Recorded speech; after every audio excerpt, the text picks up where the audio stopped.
Everybody needs someone to hold them down.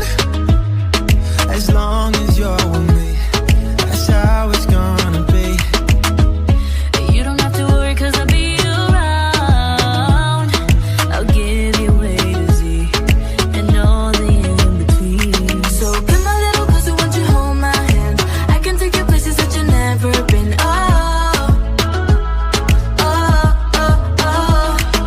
Me and you together. Everybody needs someone to hold them down. As long as you're with me, that's how it's gonna be. You don't have to worry, cause I'll be around. I'll give you A to Z and all the in-between. So come a little closer, won't you hold my hand? I can take you places that you've never been.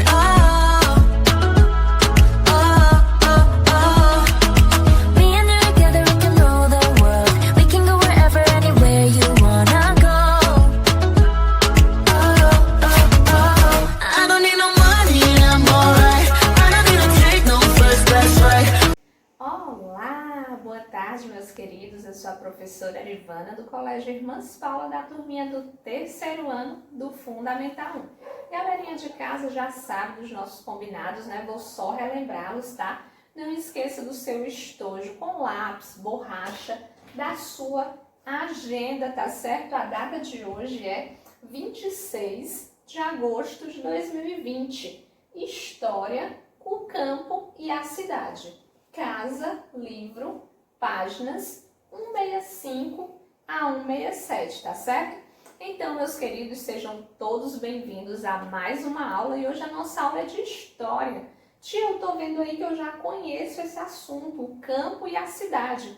Sim, é só uma continuação, tá certo? Do conteúdo que nós já estudamos na aula anterior e hoje nós vamos finalizar os exercícios referentes a esse conteúdo, o campo e a cidade. Só para relembrá-los, nós temos características específicas do campo e características específicas da cidade, tá certo?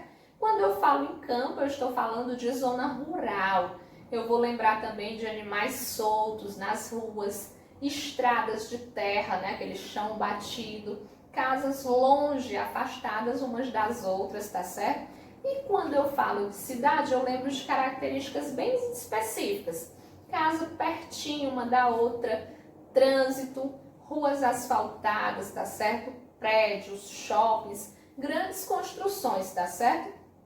E vou lembrar também de trabalhos, atividades econômicas na cidade, tá certo? Tudo aquilo que gera renda eu chamo de atividade econômica. O campo tem as suas atividades econômicas como criação de animais, que a gente chama de pecuária. Lembra que a gente estudou? Pecuária é criação de animais. Quando eu crio os animais com o objetivo financeiro, de ter uma renda. Então, eu vou ter atividades econômicas como criação de animais lá no campo. E na cidade eu vou ter vários tipos de atividades econômicas, tá certo? Pessoas que trabalham em shopping, farmácias, em bancos. Então, a gente tem várias atividades econômicas, atividades que geram renda, tá certo? Lembrando que as pessoas que estão no campo, muitas vezes, elas não têm acesso à educação, à saúde, precisam ir lá para a zona urbana, para a cidade, tá certo? Essa saída do campo para a cidade eu chamo de êxodo rural. É só lembrar, quando os nordestinos saem daqui para ir para São Paulo, eles vão para quê?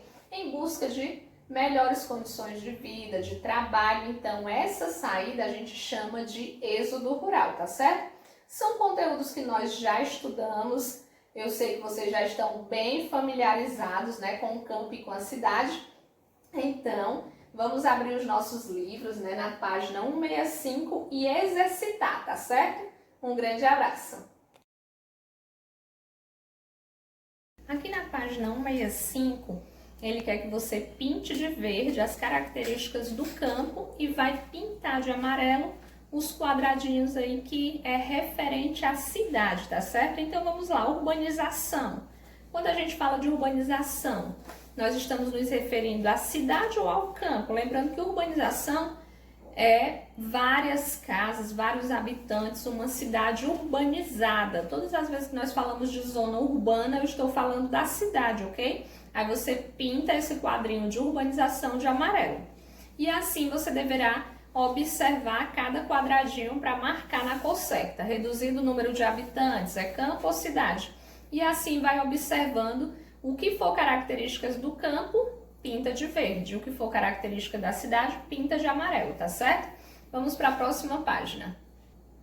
Aqui nessa primeira questão ele diz assim: no Brasil existem muitas comunidades indígenas que mantiveram suas tradições ao longo da história. Elas são chamadas de comunidades tradicionais e recebem esse nome por quê? Por que essas comunidades indígenas também são chamadas de tradicionais? Letra A, por serem as comunidades mais poderosas do Brasil. Letra B, apresentarem grande diversidade cultural entre seus integrantes. Ou terem o seu conhecimento transmitido pela tradição de geração em geração. Ou letra D, apresentarem um modo de vida sem preocupação com a natureza. Lembrando que as comunidades, uma das principais características dela é que lá o conhecimento é transmitido por tradição de geração em geração, tá certo? Então fica fácil de perceber aí qual é a alternativa correta. Na segunda questão, ele quer que você analise o relato da moradora de uma comunidade quilombola, tá? Quilombola é aquela comunidade que sofreu influência lá da África, tá certo? Que as casas eram de argila, também usava palha, tá certo? Aí ele diz, quilombola pra gente, que sempre tá aqui, é a nossa ancestralidade. As pessoas que vieram antes da gente, que trouxeram no sangue, na cor, na humildade, que vieram de longe, pessoas sofridas, que nós somos descendentes dessas pessoas que foram escravizadas, tá? Os habitantes das comunidades quilombolas compartilham o fato de serem descendentes de quê, tá certo? Lembrando que tem origem africana, então fica fácil perceber aí qual é a alternativa correta, tá certo? Sempre que eu falar de quilombola, eu estou falando aí de características de origem africana, tá certo? Na terceira questão ele diz, a partir de 1970, sabe-se que um grande número de pessoas passou a se mudar do campo para as cidades, tá certo? Lembra quando a gente estava estudando, tem um nomezinho que a gente chama quando as pessoas saem do campo para as cidades, tá certo? É o famoso êxodo rural, tá certo? Então vocês deverão marcar aí e dar uma conferida, tá certo? E hoje nós estamos finalizando esse caderno de história, tá certo? Nas próximas aulas serão revisão e outras disciplinas, tá certo? Após as provas nós iniciaremos um novo caderno. Então é isso aí, resolvam os exercícios e amanhã acompanhem a correção. Um grande abraço!